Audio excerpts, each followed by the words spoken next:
Chen Ping dan 3 pencuri besar duduk di atas Pterosaurus, dan segera menyusul Liu Ruyan dan yang lainnya. Melihat ini, Chen Ping membiarkan Pterosaurus jatuh dan menjatuhkannya. Lagi pula, itu tidak terlalu jauh dari Kabupaten Jialing, jadi terlalu mencolok untuk pergi ke Kabupaten Jialing dengan pterodaktil. Terima kasih banyak. Chen Ping mengelus kepala Pterosaurus dan berkata.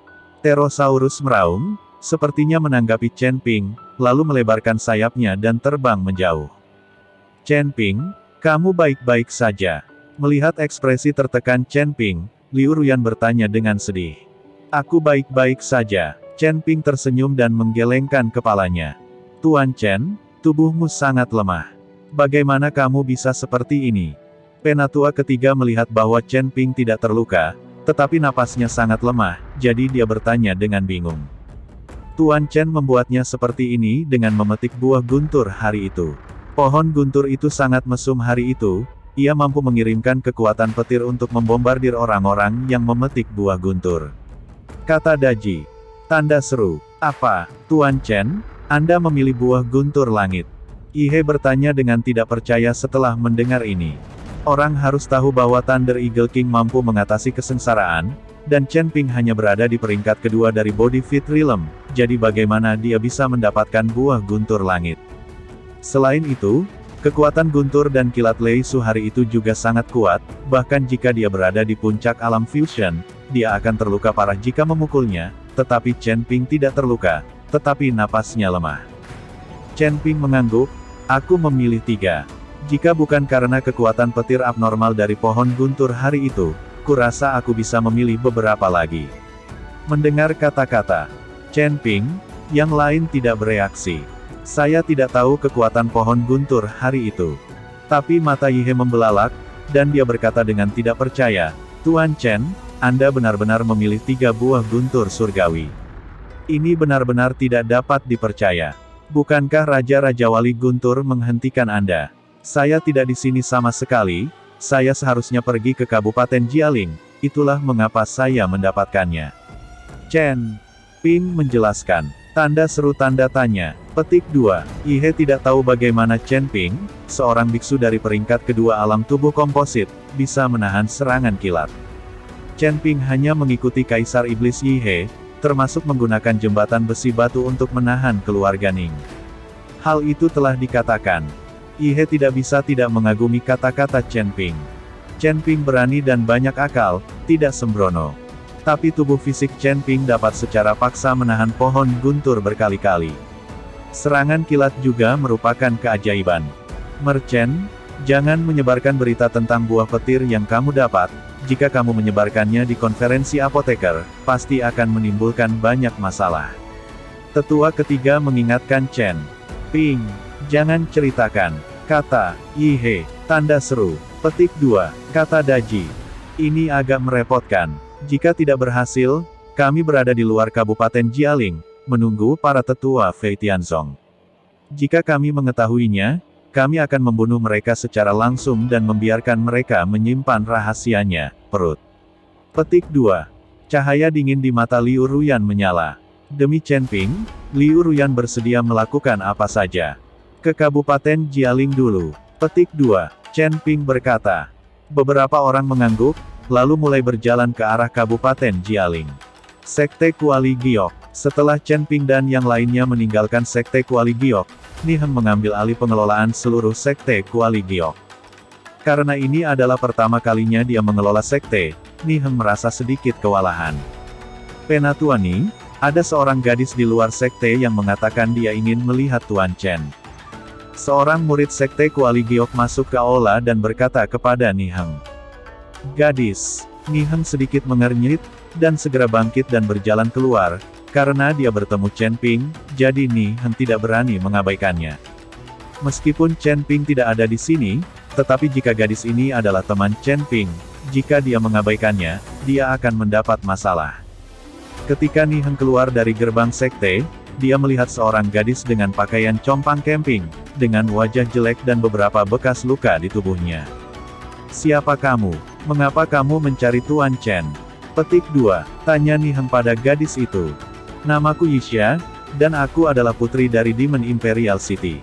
Aku sedang diburu, kata Yixia dengan lemah. Ketika Niheng mendengarnya, dia tertegun di tempat. Dia tidak menyangka gadis compang camping di depannya adalah putri dari Demon Imperial City. Tapi memikirkannya, belum lama ini, Kaisar Iblis Yihe juga datang ke Kuali Giok untuk mencari Chen Ping karena malu, dan Niheng tahu bahwa ada sesuatu yang salah di kota Kaisar Iblis. Putri Isa, Tuan Chen tidak ada di sekte, dia pergi untuk menghadiri pertemuan apoteker. Kata Niheng kepada Putri Isa setelah terkejut. Bukankah Chen Ping ada di sini? Isa mengerutkan kening, sedikit bingung. Putri Isa, meskipun Tuan Chen tidak ada di sini, kamu bisa menunggunya di sini untuk menyembuhkan lukamu. Tuan Chen pergi ke asosiasi apoteker dan membawa ayahmu bersamanya. Sepertinya dia ingin mendetoksifikasi ayahmu.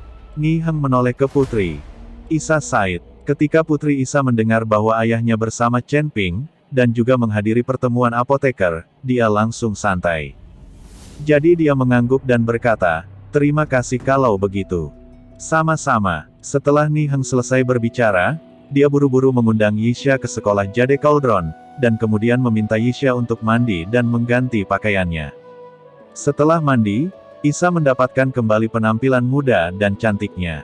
Ini membuat mata Niheng menjadi lurus, tetapi dia tahu bahwa ini adalah teman Isa dan Chen Ping, jadi dia tidak berani menunjukkan hujatan apapun. Bisakah kamu menghubungi Chen Ping sekarang? Aku ingin berbicara dengan mereka untuk meyakinkan mereka. Isa ingin berbicara dengan Chen Ping agar ayahnya tidak khawatir. Jika tidak, Kaisar Iblis Yihe berpikir bahwa Yixia ditangkap oleh Huben dan terjebak di kota Kaisar Iblis. Dan mungkin, Yixia telah kehilangan barangnya yang paling berharga di tangan Hu Ben sejak lama. Ketika Tuan Chen pergi, dia meninggalkan slip giok transmisi suara, saya bisa menghubunginya. Kata Niheng, itu bagus, tolong hubungi Chen Ping sesegera mungkin. Kata Yixia dengan gembira setelah mendengar ini. Niheng mengangguk, mengeluarkan slip giok transmisi suara, menggumamkan sesuatu di mulutnya, dan menghancurkan slip giok itu dalam sekejap. Segera, suara Chen Ping muncul. Niheng, apakah ada yang salah dengan sekte Kuali Giok? Tanya Chen Ping. Lagi pula, tidak lama setelah mereka keluar, Niheng menggunakan batu giok untuk berbicara, jadi pasti ada sesuatu yang terjadi. Tuan Chen, Putri Yixia telah datang ke sekte Kuali Giok dan ingin berbicara denganmu. Kata Niheng. Ketika Chen Ping mendengar bahwa itu adalah Putri Isa, dia tercengang. Isa? Apakah ini benar-benar Isa? Pada saat ini, suara bersemangat Yihe keluar. Mendengar suara ayahnya, Putri Yixia menangis dan berkata, ayah, ini aku. Aku melarikan diri, jadi kamu tidak perlu khawatir tentang itu.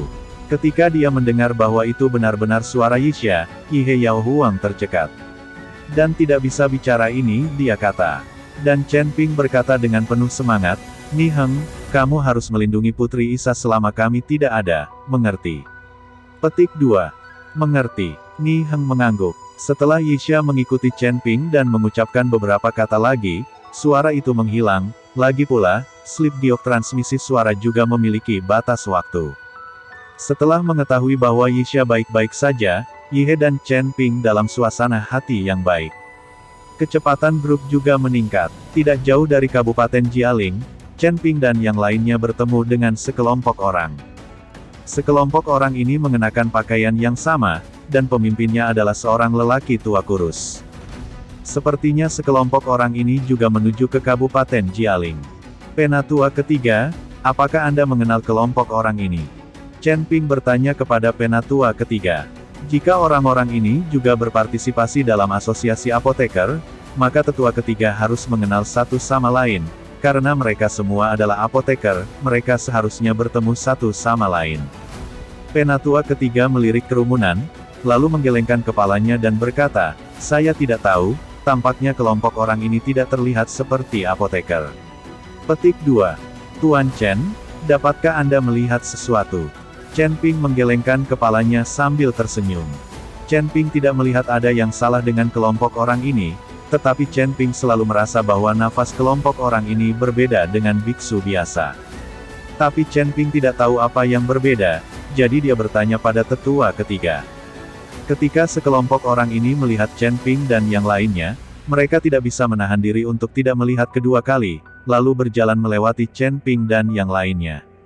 Ketika sekelompok orang ini melewati Chen Ping dan yang lainnya, salah satu dari mereka terus menatap Chen Ping dan yang lainnya, dan sepertinya ada tatapan memohon di matanya. Ketika Chen Ping ingin melihat lebih dekat orang itu, sekelompok orang ini sudah pergi dengan cepat, sepertinya mereka sengaja mengikuti Chen Ping dan yang lainnya untuk menjauhkan diri, sehingga kelompok orang ini pergi dengan sangat cepat. Chen Ping sedikit mengernyit, menatap tajam ke sekelompok orang yang menghilang. Chen Ping, ada apa? Apakah ada yang aneh dengan orang-orang itu? Liu Ruyan bertanya setelah melihat ekspresi Chen Ping. Saya selalu merasa ada seseorang dalam kelompok orang itu yang sepertinya meminta bantuan. Kata Chen Ping. Tolong. Liu Ruyan terkejut sesaat, dan kemudian berkata, ini geng itu jelas geng, kok ada yang minta tolong kita, mungkin salah baca ya. Petik 2. Itu mungkin, kata Chen Ping dengan sedikit senyum. Setelah berjalan beberapa saat, beberapa orang mulai duduk dan beristirahat. Ngomong-ngomong, Kabupaten Jialing tidak jauh, jadi tidak perlu terburu-buru. Tanda seru, hanya sedikit orang yang beristirahat, namun, Chen Ping menghilang dalam beberapa langkah. Chen Ping tidak pernah bisa melupakan mata orang itu, mereka jelas sedang mencari bantuan. Selain itu, Chen Ping tidak dapat mengetahui aura sekelompok orang ini. Tidak butuh waktu lama, Chen Ping berhasil menyusul sekelompok orang, yang juga sedang beristirahat di bawah pohon besar saat ini. Chen Ping mencari orang yang meminta bantuan di tengah kerumunan, tetapi dia tidak dapat menemukan orang yang meminta bantuan setelah mencari orang-orang. Tepat ketika Chen Ping bingung, dia merasa seseorang sedang berbicara samar-samar tidak jauh dari sisi kirinya, jadi Chen Ping menyelinap. Segera, Chen Ping menemukan bahwa orang yang meminta bantuan sedang berbicara dengan pria tua kurus yang memimpin bersama. Di depan mereka, ada tungku, dan ada asap putih keluar dari tungku, yang jelas merupakan alkimia. Orang-orang ini, kenapa kamu alkimia di sini? Petik 2. Chen Ping sedikit terkejut. Dia tidak mengerti bagaimana orang-orang ini mempraktikkan alkimia di tempat ini di mana tidak ada desa atau toko di belakang. Tepat ketika Chen Ping ingin mencium ramuan yang dimurnikan di tungku ini, nama pria tua kurus itu tiba-tiba melihat ke sisi ini dengan mata tajam. Chen Ping terkejut, dia sudah menyembunyikan napasnya, tetapi dia tidak ingin diperhatikan oleh pihak lain. Chen Ping berbalik untuk pergi, tetapi dia mendengar lelaki tua kurus itu berkata, siapa ini? Sekarang kamu di sini, jangan menyelinap. Chen Ping bangkit dan berjalan keluar setelah mendengar ini. Ketika dia melihat Chen Ping, pria yang meminta bantuan jelas tertegun sejenak. Nak, apa yang kamu lakukan dengan diam-diam? Pria tua kurus itu memandang Chen Ping dan bertanya dengan wajah dingin.